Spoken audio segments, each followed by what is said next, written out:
Minnesota has the only original wolf population in the continental United States, and 80% of Minnesotans believe the wolf should be protected. Howling for Wolves is asking Minnesotans to respect our true wildlife manager, the wolf. Their survival is critical to our ecosystems, our communities, and even our economy. As highly intelligent animals with strong social bonds, Minnesota wolves deserve to be protected and admired. Learn more at howlingforwolves.org.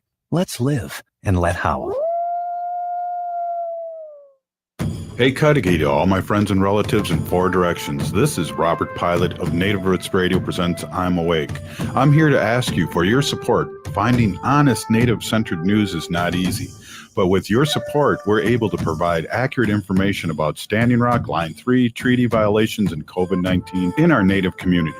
Please visit Native Roots Radio Network on Patreon and donate if you can. That's Native Roots Radio Network on Patreon, Pinigigi, and thank you for your support.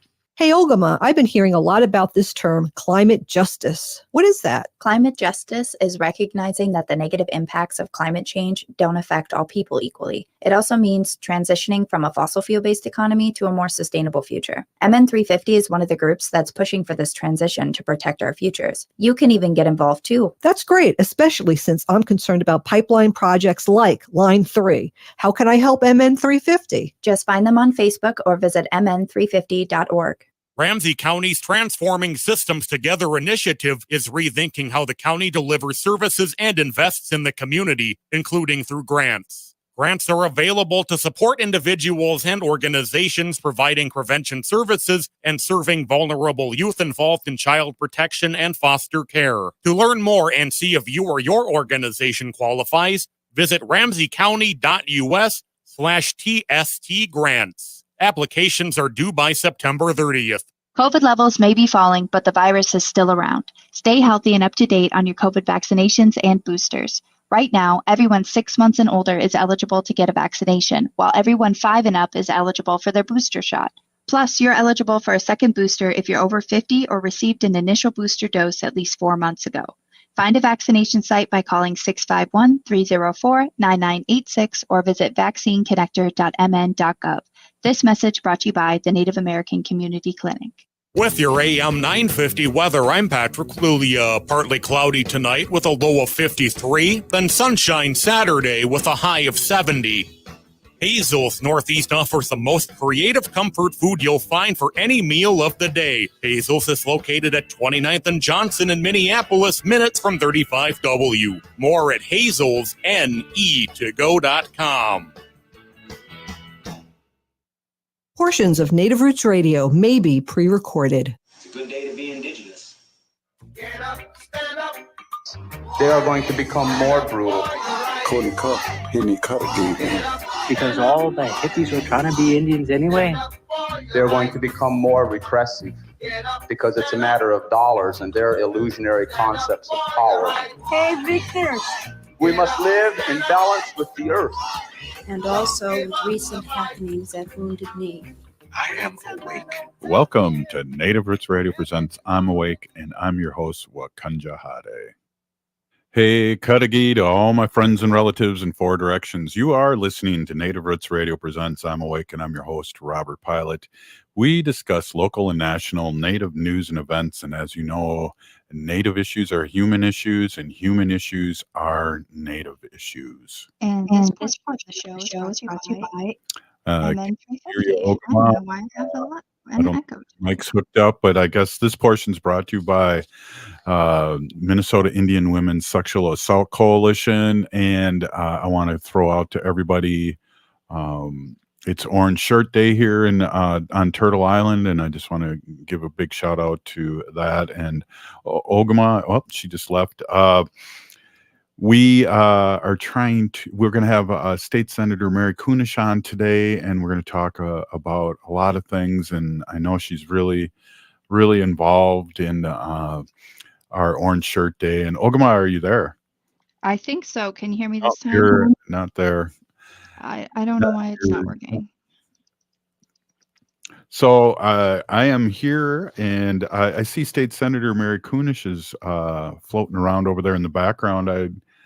I guess we're not going to have the news today. So one of the things I do want to talk about here before we get too far into the show is, when did Orange Shirt Day start? To understand the origins of Orange Shirt Day, in 1973, 6-year-old Phyllis Webstead of one of the First Nations, began her education at Catholic mission-run Indian residential school located on her homelands in what is known as British Columbia, Canada. Eager to wear the new orange shirt given to her by her grandmother for her first day at residential school, Phyllis quickly learned that to attend an Indian residential school meant that she would not only be stripped of her cherished orange shirt, but that she would just as quickly be deprived of the love and autonomy she once knew among her own people.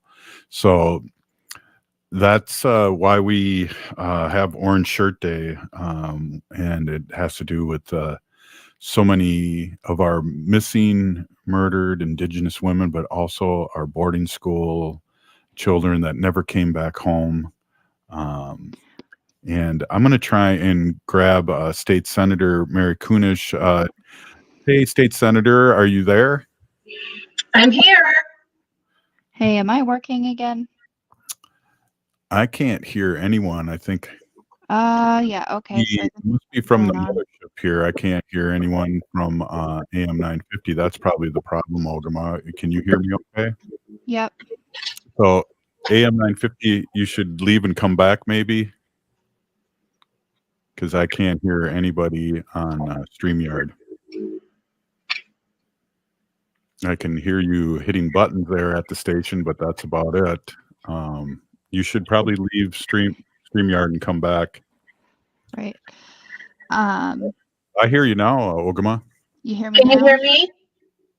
Yeah, I can hear you now. Oh, Okay. wonderful. We got it. Yeah. A little malfunction at the mothership again. What are you gonna do? Yeah. Hey, Ogimaa, how you doing? I see you have an orange shirt on, and I don't know if you guys were able to hear what I read about Orange Shirt Day. Yeah. Very sad. Yeah, I guess I missed it as I was trying to do get myself logged in. Yeah. So, State Senator, what is, I guess we got you on a little early here. What does Orange Shirt Day mean to you? Well, it certainly is a reminder of our relatives and our ancestors that, had to suffer through that boarding school era, whether they survived or whether they didn't. Those that perished during that time, of course, we're now discovering those burial sites, and it's so important that we take a minute to think about how we want to honor them in this day and time. Are there families? Are there tribal folks that would like to bring them home and have them finally rest with their own relatives on their own tribal ground, or should we let them rest where they are?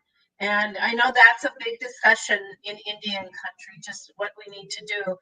But no matter how we honor these people that have died so horribly, it's really important that we are doing it with reverence and with humility, with respectfulness, and that any remains that are found or any funerary items that are with the deceased are treated respectfully and returned to the family or to the tribes or left to lay where they are. It's just really important that we do this with honor and respect. Yeah, it is. There was a did you happen to make it to the Capitol yesterday? I did not make it to the Capitol. I would have made it maybe within 5 minutes after it ended, but I wasn't able to get over there. But I heard that it was pretty emotional. Yeah, I saw I saw a video, and there was jingle dress dancers with the Capitol in the background, and they were in the kind of in the dark. The Capitol was lit up in the foreground, and deep, heavily prayer and deep thoughts. Yeah.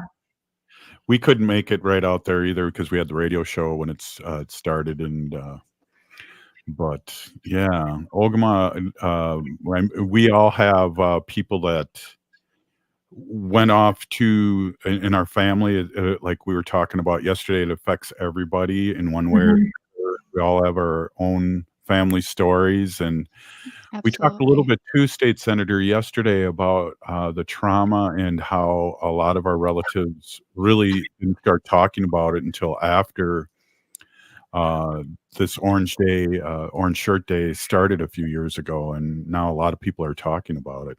Yeah. You know, when people are hurt so badly and scarred so deeply, emotionally like that, and don't have somebody that they trust, or they that hasn't experienced the same trauma as them, they bury it deeply. And when you bury those hurts so deeply, I think I've spoke about this before. It literally can change your genetic makeup of your own self, and then passing that on to your children and your grandchildren. And our Native communities, suffer the highest levels of addiction, highest levels of incarceration, poor health outcomes, high maternal and infant death. All of these things are really and truly, I believe, the results of the historic injustices and violence and harm that have been done to our tribes. And finally, we're talking about it. Finally, we're naming it, we're acknowledging it, we're telling our stories, we're telling each other, my little granddad, and we're helping each other heal, because there's never been that healing aspect to all of this. And it's so important that we begin that journey now. And I really do believe that, in the 6 years that I've been at the legislature, people are ready to listen, and they're ready to do the work that we need to do to heal our communities inside and outside of Indian country. Right on. Hey, sorry about pulling you up right away, State Senator, but I hope you stay with us. Hope your little grandbaby stays with us. You're listening to Native Roots Radio presents I'm Awake, and it's Orange Shirt Day here in the all over Turtle Island. We'll be right back after this short break. Stay with us.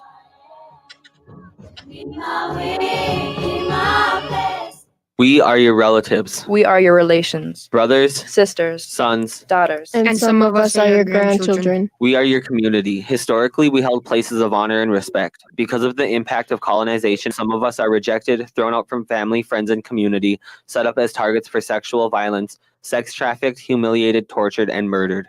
Everybody has the right to be safe. We are your relatives. Remember, Homophobia is not traditional. Sponsored by the Minnesota Indian Women's Sexual Assault Coalition.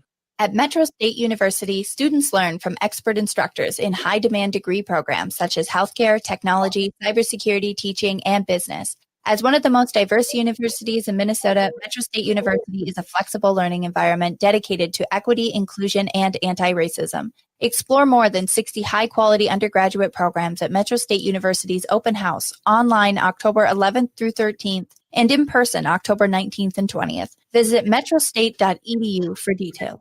Ramsey County's Transforming Systems Together initiative is rethinking how the county delivers services and invests in the community, including through grants. Grants are available to support individuals and organizations providing prevention services and serving vulnerable youth involved in child protection and foster care. To learn more and see if you or your organization qualifies, visit ramseycounty.us/TST grants. Applications are due by September 30th. Hey, Ogimaa, I've been hearing a lot about this term, climate justice. What is that? Climate justice is recognizing that the negative impacts of climate change don't affect all people equally. It also means transitioning from a fossil fuel-based economy to a more sustainable future. MN 350 is one of the groups that's pushing for this transition to protect our futures. You can even get involved too. That's great, especially since I'm concerned about pipeline projects like Line 3. How can I help MN 350? Just find them on Facebook or visit mn350.org.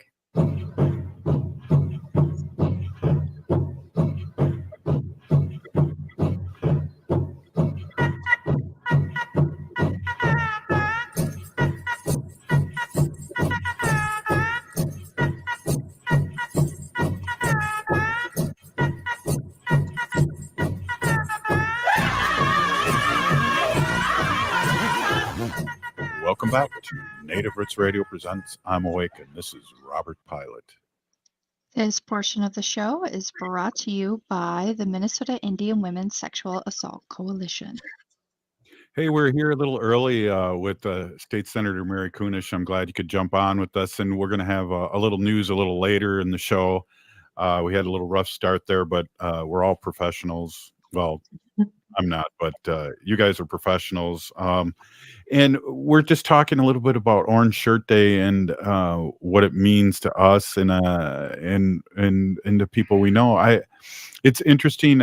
Sometimes, Mary, I get not confused, but I put together both the MMIW and the red shirt or Orange Shirt Day kind of in the same vein, but they are separate. But they are kind of the same too. Well, I think they're parallel journeys of the history of the indigenous people here on Turtle Island. There have been, violence enforced against our tribes, in that effort to eradicate Native Americans. And of course, back in the day, it was, educate the Indian educate the Indian and make them white. And when that didn't work, take the kids away and use that as leverage to turn over the land, because a lot of the times that what would happen is that the government would withhold supplies that were promised, right? Food and blanket and education, and families were starving out in the middle of nowhere because they didn't have they were forced out there and didn't have the supplies that they needed. And then what they would do is come and say, hey, look, we'll take your kids, we'll put them in school, we'll feed them, we'll teach them. And if you resist, then we're not going to give you your supplies. And so it was a two-sided thing. Take our kids and then starve the rest of the family to death. And oftentimes families, what are you going to do? They would, kind of give that one up, and with hopes that one day they would be reunited. Some of those kids never came home. Some of those kids came home years and years later and did really good work for their tribes. My great aunt, Josephine Gates Kelly, was out of Carlisle. She married my great uncle, my grandpa's brother, and they were both out at Carlisle together. And my uncle ran away many times, and it wasn't until he jumped off a train and had his leg cut off that they finally let him go home. But Josephine Gates stayed there, and she learned. She was very well educated. She had a lot of talents. Went back to Standing Rock as a young woman. Her family were so excited to have her return, but they were worried that she would be ashamed of them, and they built her a white man's house to live in. And when she came back, she lived there, and I don't think she was all that comfortable. I think she'd forgotten the language and the customs and traditions. And I'd have to go back and look at the story, but I think within a year, she was right back with her family, living with them in their teepees or their homes. She didn't want to live in the white man's house anymore. And she realized the value of collecting the information from their elders, the elders. So she and another woman, Josephine Wagner, traveled all over and collected stories. And there's a great big, huge, thick book. It's called Witness. And I think it's Josephine Wagner. I don't know if I can have that book near me, but she wrote all about this. But then eventually, Josephine Gates Kelly went on to become the first woman chairperson of the Standing Rock Tribe, and she fought hard. I mean, I think she's one of the first water warriors. She fought hard against the government when they were damming up, like the Oahu Dam and other ones, and traveled to Washington, D.C. So, you know, on the one hand, had she not gone there, she might not have become the woman she was. But on the other hand, there were many that lost their lives along the way. And that's what we wear the orange shirt for, to remember them. Yeah, the same person that did Finding Cleo did a podcast that we've been playing phone tag with to have her on. She's done a new series, and it's basically on her family and her father, who, as the story begins, he was a police officer for the tribe, and he pulled over somebody and recognized them and beat him up and left him. And how the story goes or starts is that he was a priest at the school that he was at, and nobody, again, really talked about the trauma that they went through as young kids with the church taking over. It was a genocide that the government handed over to the church. And in a lot of instances, and a lot of people, again, I bring that up again, that Mary, that it was hard for people to talk about. And you know, the trauma and the trauma handed down and was tremendous, I guess is all I can say. Well, one of the worst things is it destroyed community, but it also destroyed the ability to have that parenting instinct almost. Because first of all, you're afraid that your child is going to be taken away. So do you build that emotional bond or not? And then when they are taken away, I'm sure the guilt and the fear was so strong. And when they come back and they're either traumatized themselves from all of it and are disconnected, or they are angry with their family or their tribes or the people that mistreated them. And then, of course, you know, alcohol. What was one of the easiest way to cheat a Indian? Get them drunk, right? And get them to sign over their land or whatever they had. But it was also a way of, you know, of self-medicating a lot of people, because they just didn't know how to deal with something so unbelievably tragic. You know, Mary, I thought, and Ogimaa, I thought what you were going to say is too, and I'd like a comment from both you guys about this too, is that I think some of the people that were put into boarding schools did not get taught the skill to be a parent. Absolutely. Do you know what I mean? I know what you mean. My grandmother went to a boarding school, and both her and my father were really not very affectionate individuals. Like, I remember, like, I could probably count on both of my hands the number of times that my father hugged me past the age of maybe 10.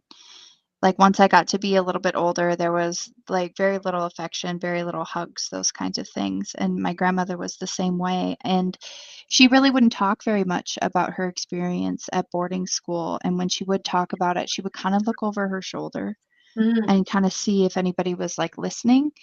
And she became a devout Catholic because of her time at the boarding school. And, you know, when she passed on in my early 20s, her funeral was part Catholic and kind of part cultural, native Ojibwe cultural, because a lot of the family that surrounded her wanted, you know, a more cultural funeral, but she never really wanted that. So it's kind of this interesting dichotomy that carried through with our family too. Yeah. Wow. Yeah. Really good point, Mary. What's your feeling on that? that the parenting wasn't handed down because it was stifled along with our culture in these boarding schools. Well, if you think about it, and I'm sure Ogimaa too, and you as well. I mean, we teach our children from the very start. I have my little granddaughter here, right? And I'm teaching her how to drink out of a cup. I'm teaching her, patience. I'm, teaching her how to eat solid food.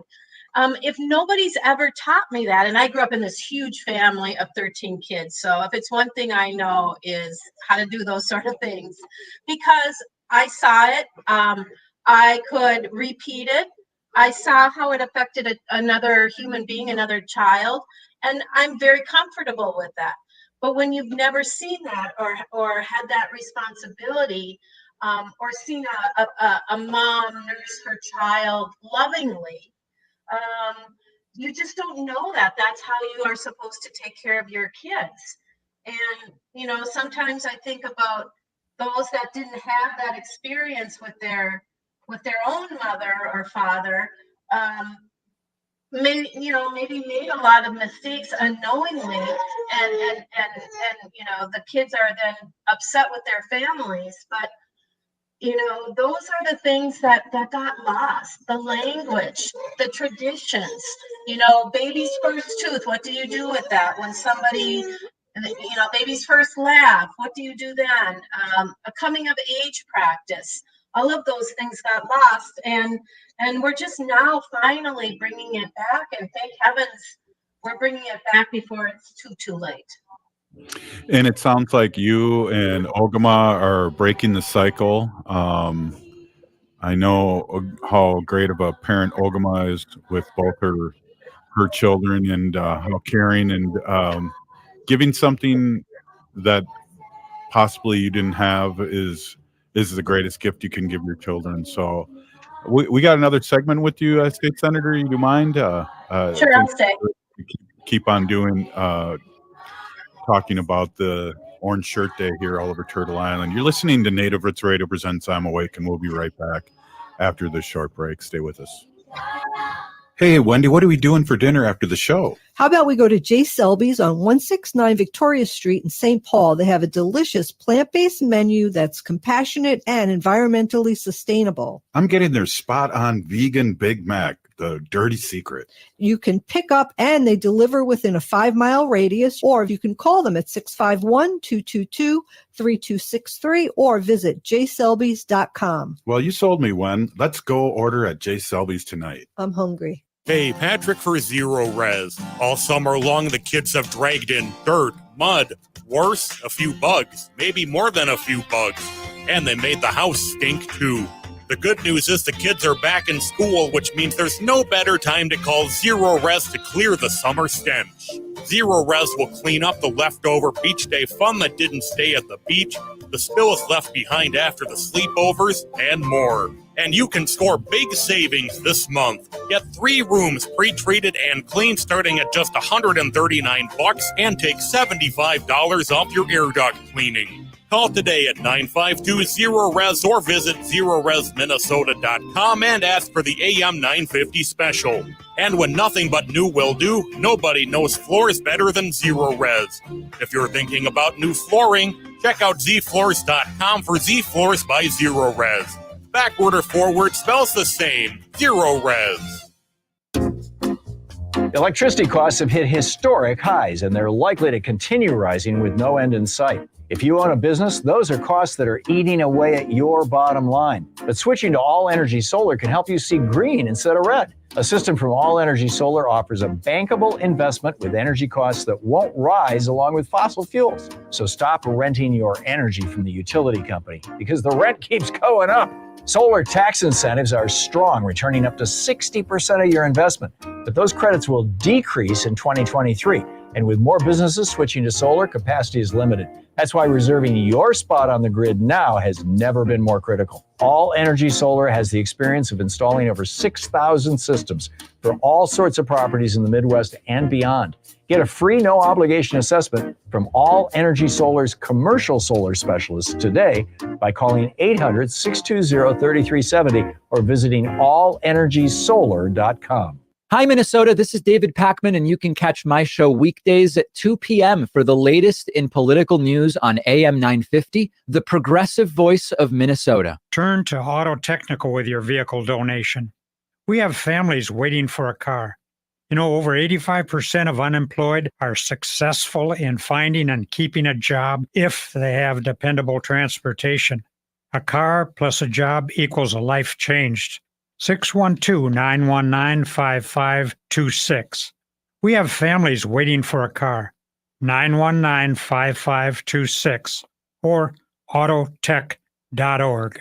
AM 950 Movie Night is back on Wednesday, October 12th at Crooner's Supper Club. We'll be showing Greg Palast's new film, Vigilante, Georgia's Vote Suppression Hitman. Rick Smith will be in town to host a panel discussion about the movie and voter suppression. So come early and get a delicious dinner from Crooners and meet Rick Smith and other AM 950 staff. That's AM 950 Movie Night showing Greg Palast's new film, Vigilante, Georgia's Vote Suppression Hitman on Wednesday, October 12th at 6:30 at Crooner's Supper Club. The movie is free to attend, but we do require registration at am950radio.com. With your AM 950 weather, I'm Patrick Lulia. Partly cloudy tonight with a low of 53, then sunshine Saturday with a high of 70.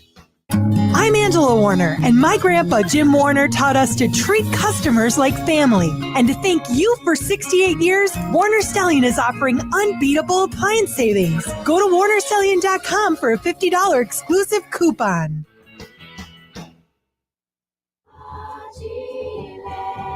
You're listening to Native Roots Radio. This is Spirit from Reservation Dogs. Get up and listen.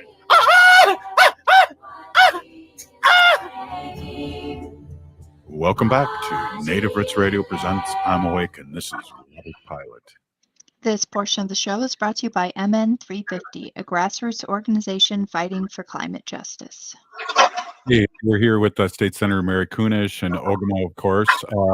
Roger put up an interesting statement I'd like you both to comment on. The death that of our children that went unreported and without ceremony. That kind of says it right there, doesn't it?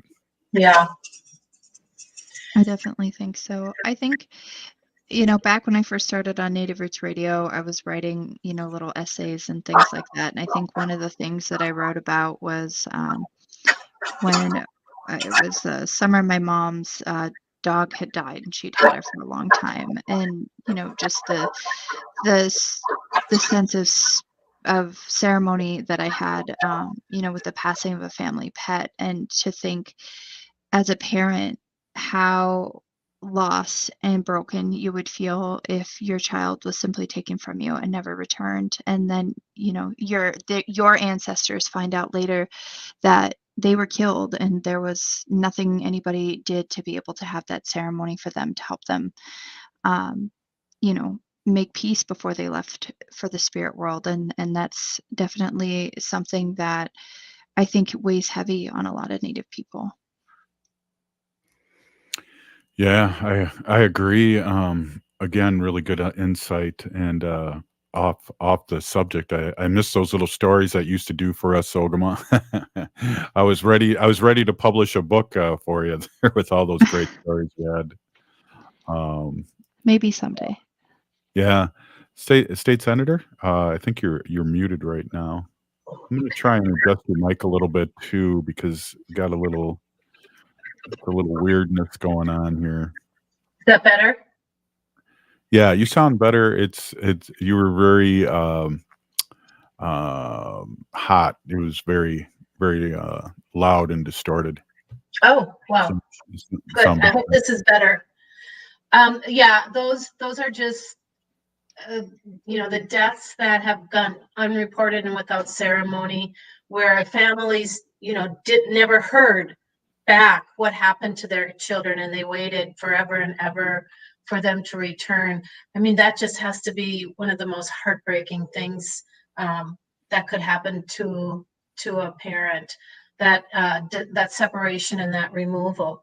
And if you don't mind, there's something I'd just like to also talk about a little bit in connection with all of this, is the efforts that have been made to keep families together in this day and age. You know, we have the ICWA law, Indian Child Welfare Act. And here in Minnesota, we have this incredible team. We have a whole law center that works, does everything they can to ensure that our kids are not removed from their family, that there's reunification happening, that they have all the law, the protection and the representation in the that families are eligible for, that they absolutely should have it. For those who don't know what the Indian Child Welfare Act is, it is a policy, or it's an attempt to protect families and children, because, you know, starting way back from the 1800s, well through the 1950s, so not that long ago, you know, our government intentionally destroyed our tribal and family structure, and so the boarding schools resulted in, you know, permanently destroying that connection between Indian children and their families. And so the Child Welfare League of America contracted with the Bureau of Indian Affairs through the Indian Adoption Project to place those kids with white families. And that's kind of the story we hear with Finding Cleo.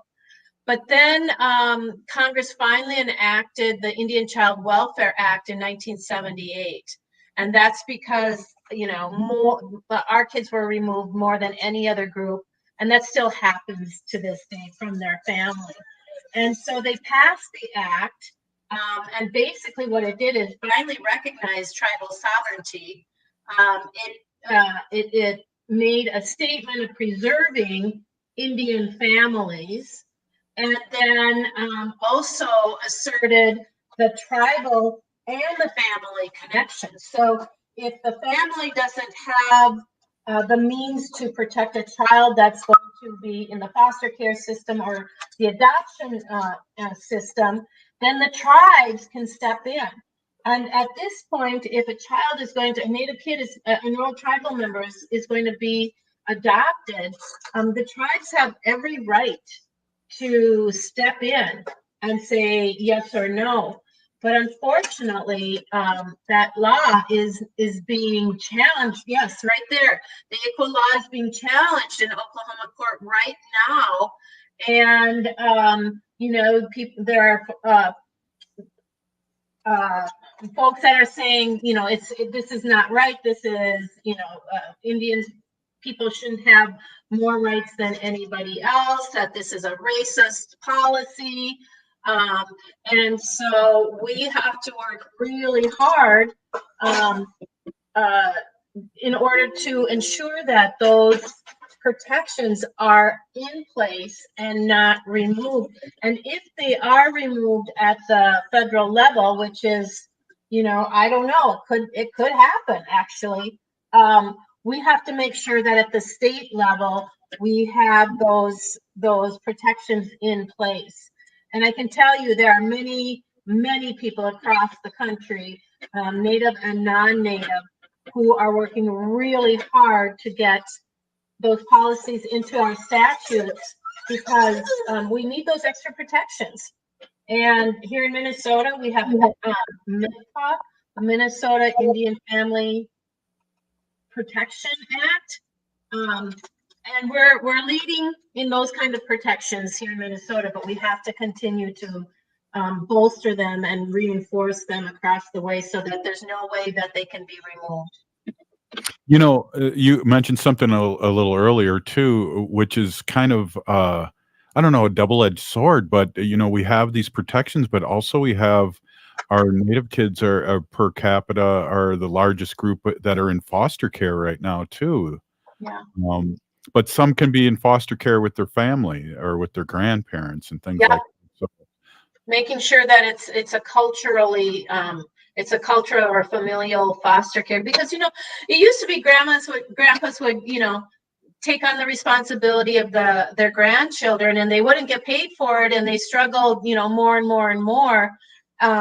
It's just so important that we are putting in place those safeguards for them. If they're why would we want to send that child to another home and pay them to take care of the child when we could have an auntie or an uncle or a grandma or a grandpa there to do the same work? Or even just to provide support to the family that's struggling to care for their child. A lot of these cases where children are removed from their family, it may not be because they're being abused or there's any violence or issues like that are happening in the home. It's simply because the parents maybe are too far into poverty to properly provide. And it's simply a case of neglect due to socioeconomic status. And instead of giving those families financial support, our government system takes those children and gives a different family financial support to take care of that child, which is, it just seems so backwards. I was just going to bring up the fact that I asked Sandy Whitehawk, who's documentary Blood Memory, and I asked her years ago what would be the best thing to do, and that's exactly what she said, Ogimaa, was that instead of give the money to the thousands and thousands of dollars to the foster parents, give it to the parents. That would change everything. And that's a point that it's funny that you brought that up, because I was just going to say that. It's like it makes too much sense. Well, foster care can be a moneymaker, and unfortunately, there are people that will look at it in that manner. I also was going to mention, I know you were talking about the podcast Finding Cleo, but do you remember that movie that came out of Canada a while back? What was it? Something Horse. Iron Horse. Yeah. Have you seen that one about the young Yeah, boy? I went to the opening, and that's the main actor is Winona LaDuke's son. Yeah. Ajawak. Yeah, I've seen that, and as a matter of fact, it's on Netflix right now too. Is it? Okay. Yeah, it's been on Netflix for a while, and that's a intense movie. Pretty heartbreaking. Based on a book too that was written.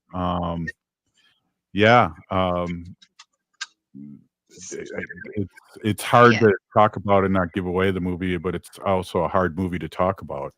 It was one of those movies that you do not walk away from feeling a lot of hope in the world. And unfortunately, with many stories in the Native community, that's how a lot of our stories go. A lot of our stories are maybe not inspiring, and they contain a lot of pain, but those stories are just as valid and need to be told. And Indian Horse, if you haven't seen it, it came out in 2017. It's a Canadian film, and it was adapted by a novel from Richard Wagamese, who is a Ojibwe, and the novel is also called Indian Horse. So you could watch, or you could read it as well if you don't prefer to watch the movie. But it's a hard book to swallow, a hard movie to swallow.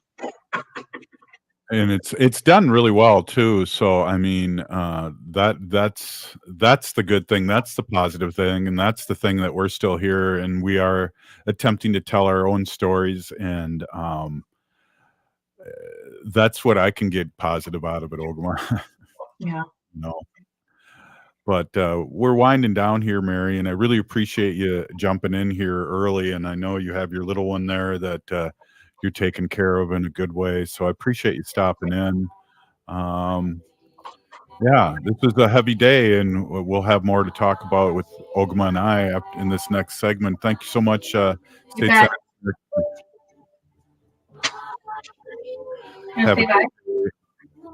Hello, baby. Wow, look at that. Was a good wave. Baby's waving for people that aren't watching. Wow, really good wave. That's better than I can do. Hey, we'll be right back with Ogimaa and I talking about the news. You're listening to Native Roots Radio. Cool. Bye, you guys.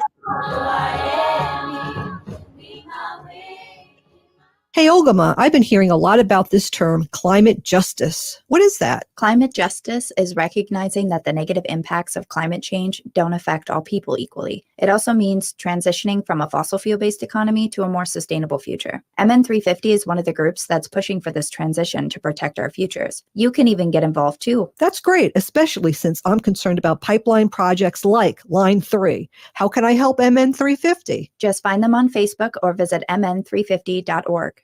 Minnesota has the only original wolf population in the continental United States, and 80% of Minnesotans believe the wolf should be protected. Howling for Wolves is asking Minnesotans to respect our true wildlife manager, the wolf. Their survival is critical to our ecosystems, our communities, and even our economy. As highly intelligent animals with strong social bonds, Minnesota wolves deserve to be protected and admired. Learn more at howlingforwolves.org. Let's live and let howl. Hey, Wendy, what are we doing for dinner after the show? How about we go to J. Selby's on 169 Victoria Street in St. Paul? They have a delicious plant-based menu that's compassionate and environmentally sustainable. I'm getting their spot-on vegan Big Mac, the dirty secret. You can pick up and they deliver within a 5-mile radius, or you can call them at 651-222-3263 or visit jselbys.com. Well, you sold me, Wen. Let's go order at J. Selby's tonight. I'm hungry. At Metro State University, students learn from expert instructors in high-demand degree programs such as healthcare, technology, cybersecurity, teaching, and business. As one of the most diverse universities in Minnesota, Metro State University is a flexible learning environment dedicated to equity, inclusion, and anti-racism. Explore more than 60 high-quality undergraduate programs at Metro State University's open house, online October 11th through 13th, and in person October 19th and 20th. Visit metrostate.edu for details. Hi, I'm Jane Fonda, and you're listening to Native Roots Radio. And we're back to Native Roots Radio presents I'm Awake, and this is Robert Pilot. This portion of the show is brought to you by Howling for Wolves, protecting wolves for future generations. Oh, okay. It's I a can't. sad howl day. That was a lame howl. Do it again. Much It's a better. sad howl day. It's a sad howl day. Yeah, kind of melancholy for sure. Started off with a little weird here on the show. I always believe, and I always told my students when I used to teach film and video and media that we're all made out of electrodes. So, like, if you're a little off, and and it always happens to us when you need a project done and deadline, and it's coming up, and you're frazzled and freaked out. All these weird things start happening to your computer, and I always say it's because of the kind of the vibes we're giving out, the electrodes that we're shooting out at our computer and out over the airwaves. So it's been that kind of day. Yeah, it definitely has been that kind of day. And I think a lot of the feelings that we're also experiencing are kind of, this collective grief as we are going through today, which is the National Day of Truth and Reconciliation for Boarding Schools, also known as Orange Shirt Day. And also, seeing the aftermath coming through of Hurricane Ian in Florida, hearing the reports of the deaths and loss of life that have happened there. It's really been a really hard week, I think, for a lot of the nation. And I think for me, especially in Florida, Ogimaa, I think the deaths and the destruction have really kind of caught me by surprise. I did not think it was going to be this bad. And I think they were saying it's 30% worse because of climate change too now. Did you hear that? I heard some figure to that effect, and I guess I'm not entirely sure where they were taking that estimate from, but I do, question, I don't know that the hurricane itself caught me by surprise and the damage from it. I think that in my lifetime now, I've seen Hurricane Katrina, and I've seen wildfires, and I've seen tornadoes, and unfortunately, I was expecting a level of destruction like that, because that's just kind of been the norm as I've come into my adulthood. Yeah, and I don't know if it's some of it's well documented now, but I think the other percent, when they were talking about the percentage, Ogimaa, they were talking about possibly 30% more rain than normal, Mhm. flooding, and the straight winds were faster, longer, and then the hurricane picked up again after it went through. Um, Mhm. so that's kind of where they're getting their percentage, and that has to do with global warming. But yeah, I knew there'd be destruction, but there is going to be a huge death toll too, and a lot of people stayed in their house.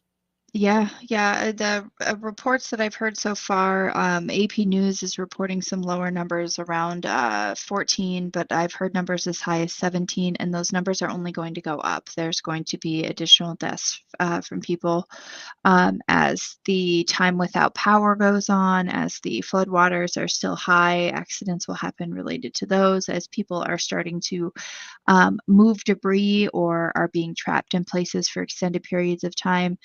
We're only one day in and they found nearly 20 people is the highest count that I've heard so far. And that's pretty significant loss of life in such a short period of time.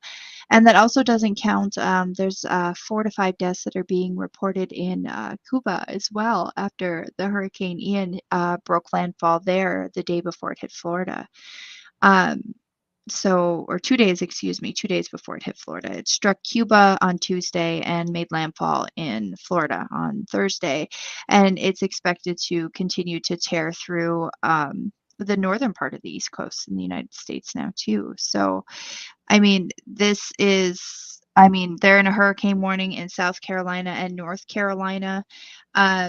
And experiencing storm surge and massive rainfall from South Carolina all the way to Virginia on the East Coast right now. So once it's gone through Florida, we'll see what happens as it moves its way up the rest of the country. So Yeah. our prayers are up for our relatives there and all the people that are living there. And the only bridge to one of the outlying islands off the coast of Florida has been taken down too. So there's people who Right. are legitimately trapped.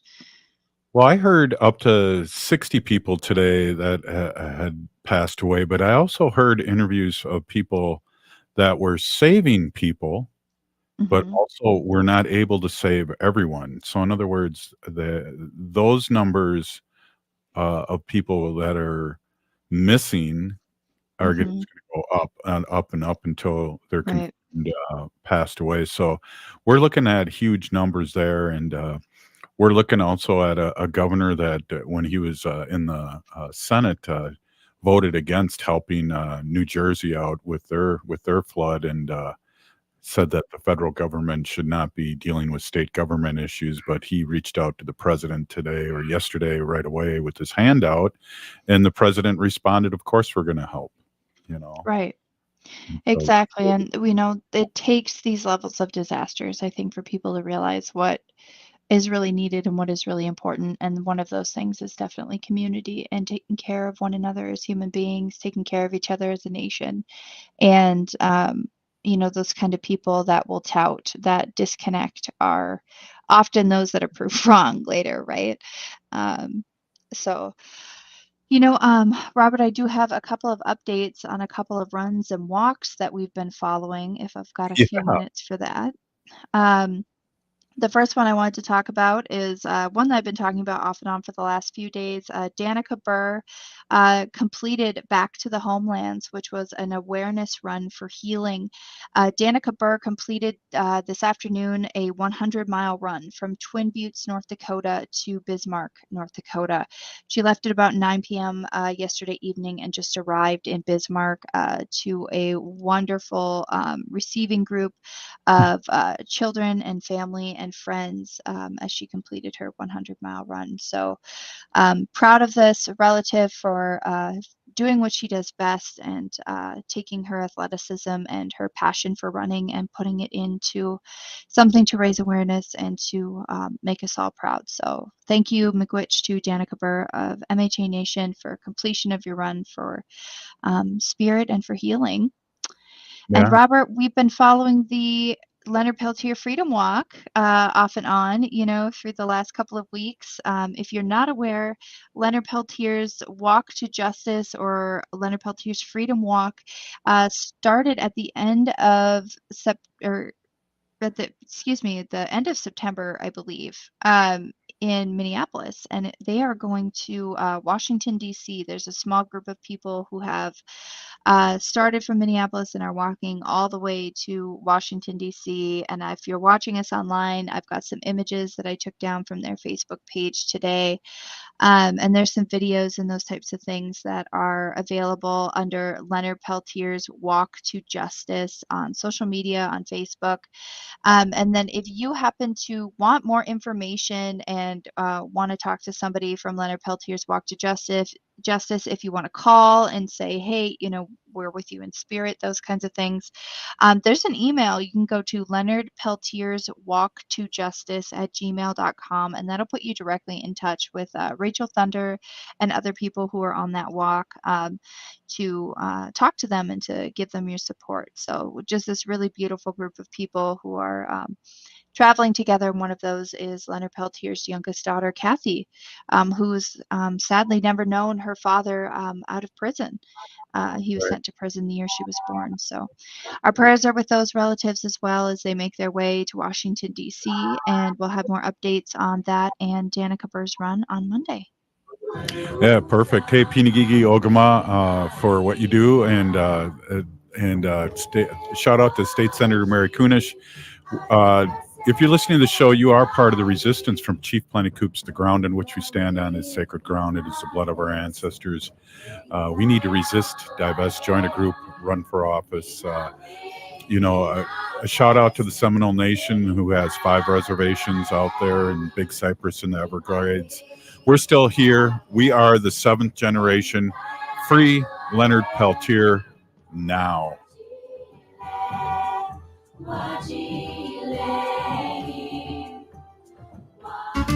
No matter if you're eating out or cooking something at home,